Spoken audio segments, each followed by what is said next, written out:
अस्सलाम वालेकुम।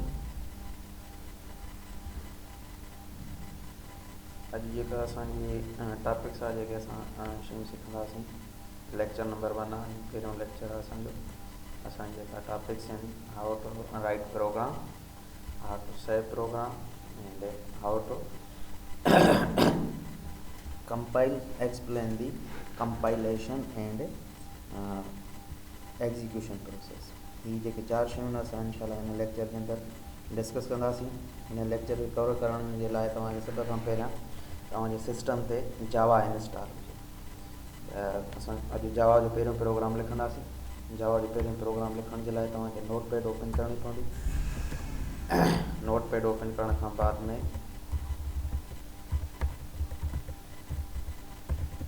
Public class test public static void and ji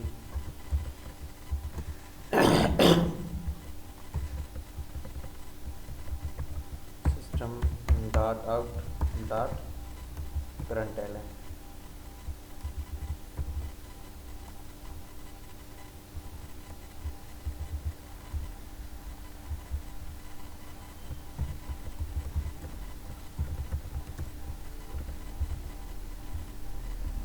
hello Java वाले, notepad open करे तव्हां ही प्रोग्राम लिखो। प्रोग्राम लिखण खां बाद में हिन प्रोग्राम खे असांखे सेव करणो पवंदो। सेव उन ई नाले सां थींदो जेको तव्हां क्लास जो नालो रखियो आहे। जेको तव्हां क्लास जो नालो रखियो आहे तव्हां उनखे क्लास जे नाले सां सेव कंदो। पब्लिक कीवर्ड आहे, क्लास कीवर्ड आहे, हीउ टेस्ट क्लास जो नालो आहे। इहो ऑप्शनल आहे, तव्हां टेस्ट भी रखी सघो था, तव्हां डेमो भी रखी सघो था, तव्हां हिन जो नालो मेन प्रोग्राम भी रखी सघो था। नालो कहिड़ो बि तव्हां रखी सघो था ऐं उन ई नाले सां तव्हांखे छा करणो पवंदो, सेव करणो पवंदो। पब्लिक स्टैटिक वाइड मैन, हीउ जेको आहे असांजी एंट्री पॉइंट ऑफ प्रोग्राम आहे। मीन्स असांजे प्रोग्राम जो हीउ छा आहे, gateway of program. Main method is the gateway of program. हिते प्रोग्राम असांजो स्टार्ट थियो, हीउ प्रोग्राम असांजो एंड थियो ऐं हिते असांजो क्लास स्टार्ट थियो ऐं हिते असांजो क्लास एंड थी वियो। हिननि खे असां कर्ली ब्रेसिस चवंदा आहियूं। हीअ स्टार्टिंग ब्रेसिस, हीअ एंड ब्रेसिस, हीअ मेन मेथड जी स्टार्टिंग ब्रेसिस, हीअ मेन मेथड जी end braces. System dot out dot println, हिन डबल कोटेशन जे अंदरि तव्हां जेको बि मैसेज लिखंदो उहो मैसेज तव्हांजो कंसोल ते छा थींदो, डिस्प्ले थींदो। ठीकु। सिस्टम छा आहे, क्लास आहे, आउट छा आहे, ऑब्जेक्ट आहे, println छा आहे, मेथड आहे। जीअं तव्हां सी पढ़ी हूंदी या सी प्लस पढ़ी हूंदी त सी प्लस जे अंदरि असां छा लिखंदा आहियूं, सी आउट लिखंदा आहियूं। सी आउट डबल कोटेशन जे अंदरि तव्हां जेका शइ लिखंदा उहा छा थींदी आहे, प्रिंट थींदी आहे। ऐं जेकॾहिं तव्हां सी पढ़ी हूंदी त सी जे अंदरि छा लिखंदा असां, print F. Print F double quotation जे अंदरि तव्हां जेका शइ लिखंदो उहा छा थींदी आहे, तव्हांजी प्रिंट थींदी आहे। त जावा में असांखे प्रिंट कराइण जे लाइ, कंसोल ते आउटपुट वठण जे लाइ छा लिखंदा आहियूं, system dot out dot println। इन खां बाद में ही पब्लिक कीवर्ड, क्लास जेको आहे कीवर्ड आहे, टेस्ट कीवर्ड आहे, मेन मेथड, पब्लिक स्टैटिक छा आहे, वॉइड छा आहे, ऐं ही जेके पासिंग आर्ग्यूमेंट्स आहिनि असांजा स्ट्रिंग टाइप्स, इहे छा आहिनि। इन्हनि शयुनि खे असां जेको आहे त बाद में नेक्स्ट लेक्चर में जेको आहे न त डिफाइन कंदासीं। फ़िलहालु जेको आहे त तव्हां अॼु असांजी जेका टॉपिक आहे उहा इहा ई आहे त पहिरियों जावा जो प्रोग्राम लिखिजे कीअं ऐं उनखे सेव कीअं कजे ऐं कंपाइल कीअं कजे ऐं कंपाइल ऐं सेव जेको प्रोसेस जे अंदरि छा थींदो आहे, उन्हनि शयुनि खे असां एक्सप्लेन कंदासीं। प्रोग्राम तव्हां नोटपैड जे अंदरि लिखियो, हिनखे तव्हां छा कंदो, सेव कंदो।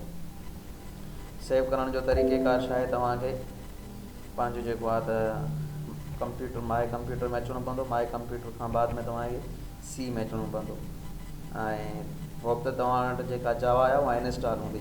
जावा जॾहिं असां इंस्टॉल कंदा आहियूं, जेकॾहिं पाथ असां उनखे न ॿुधायूं त जेको तव्हांजो जावा जो जेको प्रोग्राम आहे उहो बाय डिफ़ॉल्ट प्रोग्राम्स फोल्डर जे अंदरि जावा जो फोल्डर हूंदो, उन जे अंदरि छा पियो हूंदो, तव्हांजो जावा जो फोल्डर पियो हूंदो। त असां हिन JDK जेको 1.7 आहे हिनखे कॉपी करे असां सी ड्राइव जे अंदरि रखी छॾियो आहे, जीअं ताकी असां जेको आहे न ईज़िली पंहिंजे प्रोग्राम जो जेको आहे न त पाथ एक्सेस करे सघूं ऐं उनखे सेव ईज़िली करे सघूं। त तव्हांखे छा करिणो पवंदो, सी ड्राइव जे अंदरि तव्हांखे JDK जावा जो जेको फोल्डर आहे उहो तव्हांखे कॉपी करे पेस्ट करिणो पवंदो, या तव्हां जावा हिन में इंस्टॉल कयो। ऐं हिन लेक्चर खां पहिरियां तव्हांखे जावा पंहिंजे सिस्टम में इंस्टॉल करणी पवंदी। JDK 1.7 असां वटि छा आहे फोल्डर आहे, उनजे अंदरि असांजो कंहिं में वेंदासीं, बिन में वेंदासीं। बिन में वञण खां बाद में तव्हांखे जेको क्लास जो नालो ॾिनो आहे उन ई नाले सां सेव करिणो पवंदो। डबल कोटेशन पहिरियां ॾियणी पवंदी, पोइ क्लास जो नालो असां छा रखियो आहे, test dot Java, double quotation छा थी वई, क्लोज थी वई। त ही डबल कोटेशन ॾियणु जेको आहे न लाज़मी न आहे, लेकिन जीअं त असांजो पहिरियों लेक्चर आहे, तव्हां जेको आहे त इनिशियल स्टेप्स में आहियो, त इनिशियल स्टेप्स में तव्हां ही डबल कोटेशन ज़रूरु ॾियो। ऐं जेको तव्हांजो जेको क्लास जेको फाइल जो जेको नालो आहे उहो कहिड़ो ॾींदव, जेको तव्हां क्लास जो नालो रखियो आहे। तव्हां क्लास जो नालो चेंज बि करे सघो था, माना ॿिए कंहिं नाले सां तव्हां फाइल सेव कयो ऐं एग्ज़ीक्यूट तव्हां कंहिंसां कंदव, क्लास जे नाले सां कंदव। लेकिन फ़िलहालु मतिलबु त असां जीअं फस्ट आहियूं, प्रोग्रामर आहियूं जावा जे अंदरि, ऐं असांजो पहिरियों प्रोग्राम आहे, त असां जेको आहे न क्लास पंहिंजी फाइल जो नालो छा रखियो आहे, क्लास डॉट जावा। जावा छा आहे, हुनजी एक्सटेंशन आहे, डबल कोटेशन ॾेई करे तव्हां हिनखे छा कंदव, सेव कंदव। हीउ तव्हांजो प्रोग्राम छा थींदो, सेव थींदो। सेव थी वञण खां बाद में तव्हांखे छा करिणो आहे, हिनखे एग्ज़ीक्यूट करिणो आहे। एग्ज़ीक्यूट करण जो तरीक़ेकार छा आहे, त कंपाइल ऐं एग्ज़ीक्यूट करिणो आहे। त तव्हां रन कमांड रन खोलींदव, रन जे अंदरि तव्हां छा लिखंदव, CMD लिखी करे, पोइ जेको आहे त असां जेको आहे हिन वक़्तु कहिड़े पार्ट में बीठा आहियूं, सी यूज़र्स ऐं विनसॉफ्ट जे पार्ट में बीठा आहियूं। त असांखे सी ड्राइव जे अंदरि वञिणो आहे। सी ड्राइव जे अंदरि असां हिन जे करे वेंदासीं, जो असांजो जेको जावा जो जेको सॉफ्टवेयर बैकअप आहे, उहो फोल्डर जेको आहे उहो असांजो सी डायरेक्टरी में पियो। त पहिरियां तव्हांखे छा करिणो पवंदो, CD / CD means change directory. जीअं CD / कंदव त तव्हां मतिलबु त यूज़र्स ऐं विनटेक जेका डायरेक्टरी उन मां निकिरी करे सी डायरेक्टरी में ईंदव। पोइ तव्हां CD लिखी लिखी टैब खे स्पेस कंदव, टैब खे दॿाईंदव त तव्हांजो जेको जावा जो JDK इंस्टॉल थियल आहे 1.70 _0 थी, त हीअ वर्जन तव्हां वटि अची वेंदो। तव्हां हिन JDK जे फोल्डर जे अंदरि अची करे पोइ तव्हां छा लिखंदव, CD बिन छा आहे, असां जेको पंहिंजो प्रोग्राम कंहिंजे अंदरि सेव कयो आहे, JDK जेको जावा जो जावा डेवलपमेंट टूल किट आहे, असांजी जावा डेवलपमेंट किट आहे, उनजे अंदरि असां जेको आहे त उनजे अंदरि बिन फोल्डर आहे, उनजे अंदरि असां छा कयो आहे, पंहिंजे प्रोग्राम खे सेव कयो आहे। बिन फोल्डर जे अंदरि अची करे तव्हां छा लिखंदव, जावा सी टेस्ट डॉट जावा। त ही जावा सी छा आहे, जावा कंपाइलर, ऐं टेस्ट डॉट जावा जीअं तव्हां लिखंदव त हीउ प्रोग्राम तव्हांजो छा थींदो, कंपाइल थी वेंदो। जेकॾहिं का बि एरर न हूंदी त प्रोग्राम तव्हांजो छा थींदो, कंपाइल थींदो। कंपाइल थियण खां बाद में तव्हां प्रोग्राम खे छा कंदव, एग्ज़ीक्यूट कंदव। एग्ज़ीक्यूट करण जो तरीक़ेकार छा आहे, त जावा ऐं तव्हां क्लास जो नालो लिखंदव। जीअं तव्हां एंटर कंदव त तव्हांखे हिते आउटपुट अची वेंदी, हेलो जावा वर्ल्ड। त असीं पहिरियों नोटपैड खोले करे उन में जेको आहे त प्रोग्राम टाइप कयोसीं। टाइप करण खां बाद में असां हुनखे सेव कयोसीं। सेव किथे कयोसीं, असां जावा फोल्डर JDK फोल्डर जे अंदरि बिन फोल्डर पियो, बिन फोल्डर जे अंदरि असां प्रोग्राम खे सेव करे पोइ असां छा कयोसीं, एग्ज़ीक्यूट कयोसीं ऐं कंपाइल कयोसीं। कंपाइल करण जे लाइ जावा सी लिखियोसीं ऐं एग्ज़ीक्यूट करण जे लाइ जावा टेस्ट लिखियोसीं। त जॾहिं असां प्रोग्राम कंपाइल कंदा आहियूं त छा थींदो आहे, ऐं एग्ज़ीक्यूट कंदा आहियूं त छा थींदो आहे, हीअ हुनजो कंपाइलेशन प्रोसेस आहे। हिकिड़ो कंपाइल टाइम आहे, ॿियो छा आहे, रन टाइम आहे। मीन्स जॾहिं तव्हां जावा लिखंदव, जावा सी टेस्ट डॉट जावा जीअं लिखी करे एंटर कंदव त प्रोग्राम असांजो कंपाइल थींदो। त छा थींदो, त हीअ जेको जावा जी सोर्स फाइल आहे, जावा जी कहिड़ी सोर्स फाइल असां कंहिंखे चवंदा आहियूं, जंहिंजे अंदरि तव्हांजो जावा जो कोड थियलु हूंदो आहे। हीअ असांजी सॼी जेका फाइल आहे उहा कहिड़ी आहे, असांजी सोर्स फाइल आहे। जावा जी जेका सोर्स फाइल जॾहिं कंपाइल कंदा आहियो, जावा कंपाइलर जॾहिं ईंदो आहे त उहो छा कंदो आहे, हिकिड़ी क्लास फाइल ठाहींदो आहे। कहिड़ी फाइल ठाहींदो आहे, क्लास फाइल। उन क्लास फाइल जे अंदरि छा हूंदो आहे, असांजो बाइट कोड हूंदो आहे। उहो बाइट कोड पोइ जेको आहे क्लास फाइल जे अंदरि छा हूंदो आहे, असांजो बाइट कोड हूंदो आहे। जॾहिं हुनखे तव्हां रन कंदव, मीन्स एक्ज़ीक्यूट कंदव, जावा लिखी ऐं टेस्ट कंदव, जावा लिखी करे टेस्ट कंदव ऐं एंटर कंदव त छा थींदो, त जॾहिं एक्ज़ीक्यूट कंदव त उहा जेका आहे byte code verifier class loader जेको आहे उहो छा कंदो, जेका हीअ क्लास फाइल पई आहे जावा जी जंहिंजे अंदरि बाइट कोड आहे उनखे छा कंदो, लोड करे वेरीफाई कंदो। ऐं उनखे क्लास लोडर खां बाद में जेको आहे त जावा इंटरप्रीटर जेको कंपाइलर आहे उहो ईंदो। जावा इंटरप्रीटर कंपाइलर छा कंदो आहे, असांजे प्रोग्राम खे लाइन बाय लाइन एग्जीक्यूट कंदो आहे। ॿियो आहे जिट कंपाइलर छा आहे, जस्ट इन टाइम। जिट कंपाइलर छा कंदो, जेको ही हिन जे अंदरि क्लास लोडर जे अंदरि जेको असांजो बाइट कोड पियो आहे उनखे कंहिंजे अंदरि कन्वर्ट करे छॾींदो, मशीन कोड जे अंदरि। ही छा आहे, पूरो जावा जेको आहे न रन टाइम एनवायरमेंट आहे उहो कंहिं में थो कन्वर्ट थिए, तव्हांजो OS means operating system and hardware platform. त जॾहिं तव्हां एग्जीक्यूट कंदा हो त तव्हांजो बाइट कोड जेको आहे उहो कंहिंजे अंदरि कन्वर्ट थी वेंदो आहे, मशीन कोड जे अंदरि कन्वर्ट थींदो आहे। पोइ मशीन कोड कहिड़ो हूंदो आहे, असांजो 101 जेका बाइनरी लैंग्वेज हूंदी आहे। छाजे कारण जो हीउ जेको असां कोड लिखियो आहे इहो असांजी जेका सोर्स फाइल आहे इंग्लिश जे अंदरि लिखियलु आहे, ऐं असांजी जॾहिं मशीन जेका आहे असांजी उहा कहिड़ी ॿोली सम्झंदी आहे, 101 हीअ ॿोली सम्झंदी आहे। त पोइ असांखे जेको जावा जो कंपाइलर हूंदो त हिन खे बाइट कोड में कन्वर्ट कंदो। बाइट कोड खे कन्वर्ट करण खां बाद में जॾहिं तव्हां एग्जीक्यूट कंदव त हीउ जेको जिट कंपाइलर आहे इहो छा कंदो, हुन सोर्स कोड खे या बाइट कोड खे असांजे कंहिं में कन्वर्ट करे छॾींदो, मशीन कोड में कन्वर्ट करे छॾींदो, ताकी मशीन जीअं आहे न आसानी सां सम्झी सघे। जीअं फॉर एग्ज़ाम्पल तव्हां 5 लिखंदा हो त 5 जी छा थींदी आहे, बाइनरी जनरेट थींदी आहे। 5 जी बाइनरी छा आहे, 101। ही बाइनरी छा थींदी, 5 जी जनरेट थींदी। जेकॾहिं तव्हां 3 लिखंदव त 3 जी बाइनरी कहिड़ी हूंदी आहे, असांजी 11। त ही बाइनरी लैंग्वेज जे अंदरि उनखे कन्वर्ट करे छॾींदो। त हीअ आहे जावा जो कंपाइलेशन प्रोसेस। त जीअं तव्हां कंपाइल कंदव, जावा सी लिखी करे कंपाइल कंदव त क्लास फाइल ठहंदी। क्लास फाइल जे अंदरि छा हूंदो आहे, बाइट कोड हूंदो आहे। बाइट कोड खे केरु क्लास लोड कंदो आहे, जिट कंपाइलर उनखे लाइन बाय लाइन एग्जीक्यूट कंदो आहे।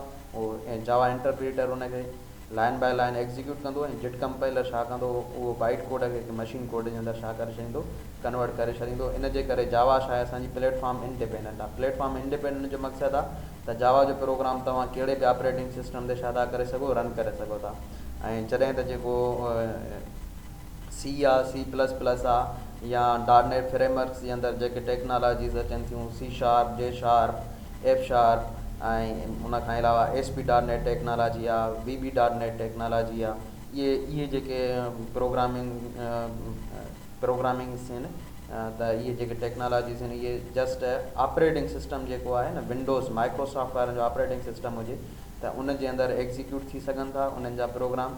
लेकिन जॾहिं त जावा छा आहे, असांजी प्लेटफॉर्म इंडिपेंडेंट आहे। प्लेटफॉर्म इंडिपेंडेंट जो मक़सदु इहो आहे त कहिड़े बि ऑपरेटिंग सिस्टम ते जावा जो कोड जेको आहे न एग्जीक्यूट थी सघे थो। चाहे तव्हां वटि ऑपरेटिंग सिस्टम माइक्रोसॉफ्ट वारनि जो हुजे, या लिनक्स हुजे, या एप्पल हुजे, या मैक हुजे, या यूनिक्स ऑपरेटिंग सिस्टम हुजे, कहिड़ो बि ऑपरेटिंग सिस्टम हुजे, जावा जो प्रोग्राम हर ऑपरेटिंग सिस्टम ते छा थो थी सघे, एग्जीक्यूट थी सघे थो। ऐं जॾहिं त C ऐं C++ या माइक्रोसॉफ्ट वारनि जेके टेक्नोलॉजीज़ आहिनि उहे just operating system Windows operating system ते छा थींदियूं आहिनि, एग्जीक्यूट थींदियूं आहिनि। हीअ छा आहे, असां जावा जो कंपाइलेशन प्रोसेस आहे। हाणे हिकिड़ी ॻाल्हि मां तव्हांखे ॿुधायां त असां जीअं त जावा जो प्रोग्राम कंहिंजे अंदरि सेव कयो आहे, JDK जे अंदरि, उन्हनि जे अंदरि कहिड़ो बिन फोल्डर, ऐं असांजे जावा जे जेको प्रोग्राम हुनजो नालो छा आहे, टेस्ट। ही टेस्ट जेको आहे हिन जी एक्सटेंशन छा आहे, जावा। हीअ असांजी सोर्स फाइल आहे। हीअ छा आहे, असांजी क्लास फाइल आहे। हिन खे तव्हां ओपन कंदव त हीअ सोर्स फाइल तव्हांखे ॾेखारींदो जेको तव्हां कोड लिखियो आहे। ऐं हीअ जेका क्लास फाइल आहे, हिन क्लास फाइल जे अंदरि छा पियो आहे, असांजो बाइट कोड पियो आहे। बाइट कोड छा हूंदो आहे, इंटरमीडिएट कोड हूंदो आहे। न जावा जो कोड हूंदो आहे, न कंहिं मशीन जो कोड हूंदो आहे, विच थरो कोड हूंदो आहे। त पोइ जॾहिं तव्हां प्रोग्राम खे एग्जीक्यूट कंदा हो त जिट कंपाइलर छा कंदो आहे, हिन बाइट कोड खे कंहिंजे अंदरि कन्वर्ट करे छॾींदो आहे, मशीन कोड जे अंदरि कन्वर्ट करे छॾींदो आहे। त आउं तव्हांखे हिकिड़ी शइ ॾेखारियां।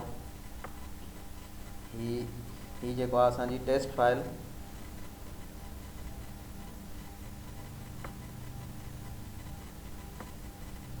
हाणे ही जेका टेस्ट फाइल आहे, हिन क्लास फाइल खे मां छा थो करे छॾियां, डिलीट थो करे छॾियां। ही जेका क्लास फाइल आहे हिनखे छा था कयूं, असां डिलीट था कयूं। ठीकु आहे। हाणे ॾिसो टेस्ट ही शायदि जस्ट सोर्स फाइल पई आहे। जॾहिं हिनखे तव्हां कंपाइल कंदव, तव्हां हेॾे बि हिन CMD में बि थोरो फोकस कजो, ऐं ॿियो हिते तव्हां फोकस कजो त हिन लाइन जे मथां हिकिड़ी ॿी फाइल जेका आहे न जनरेट थी वेंदी। हाणे ॾिसो जीअं असां जावा जो प्रोग्राम खे छा था कयूं, कंपाइल था कयूं। जावा C छा आहे, जावा कंपाइलर। ठीकु आहे। त जीअं असां एंटर कंदासीं त हिन फाइल जे मथां हिकिड़ी ॿी फाइल जनरेट थी वेंदी जेका छा हूंदी असांजी क्लास फाइल हूंदी। हीअ ॾिसो अची वई फाइल क्लास फाइल, उन जे अंदरि छा हूंदो बाइट कोड हूंदो।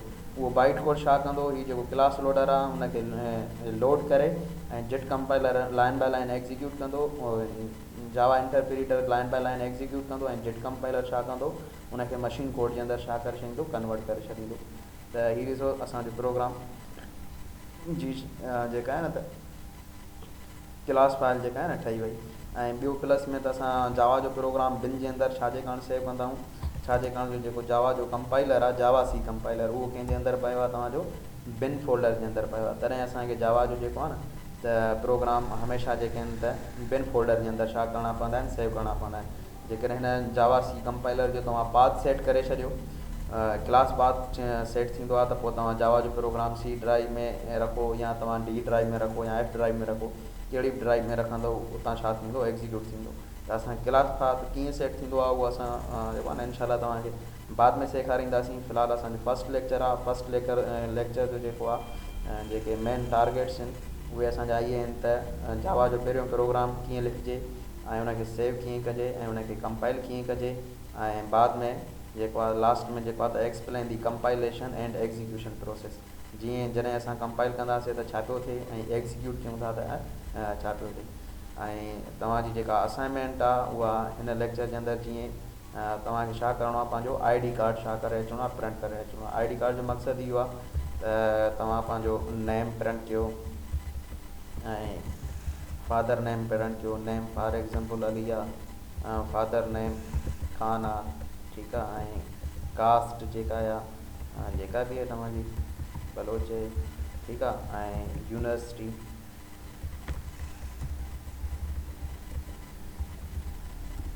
छा आहे असां वटि सिंध यूनिवर्सिटी आहे, ठीकु आहे, डिपार्टमेंट कहिड़ो आहे, रोल नंबर कहिड़ो आहे, इहा जेका तव्हांजी बायोडेटा आहे उहा छा करे अचणी आहे तव्हांखे प्रिंट करे अचणी आहे। ही system data dot print L J अंदरि तव्हां जेका शइ लिखंदव उहा छा थींदी प्रिंट थींदी। ऐं एल एन जो मक़सदु आहे त न्यू लाइन जेका बि मतिलबु त तव्हां हेलो जावा लिखियो आहे, हेलो जावा वर्ल्ड लिखियो आहे त तव्हांजो छा प्रिंट थिए थो हेलो जावा वर्ल्ड। जेकॾहिं तव्हां हिनखे ॿीहर system data print L J अंदरि लिखंदव हेलो विनटेक त उहो तव्हांजो छा ईंदो नई लाइन ते छा थींदो प्रिंट थींदो। कंट्रोल सी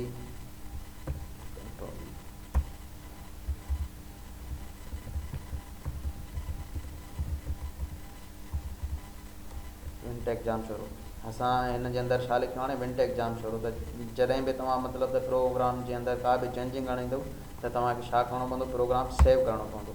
सेव करण खां बाद में या वरी तव्हां हितां सेव फाइल मां सेव कयो या कंट्रोल एस प्रेस कंदव त प्रोग्राम तव्हांजो छा थींदो सेव थींदो।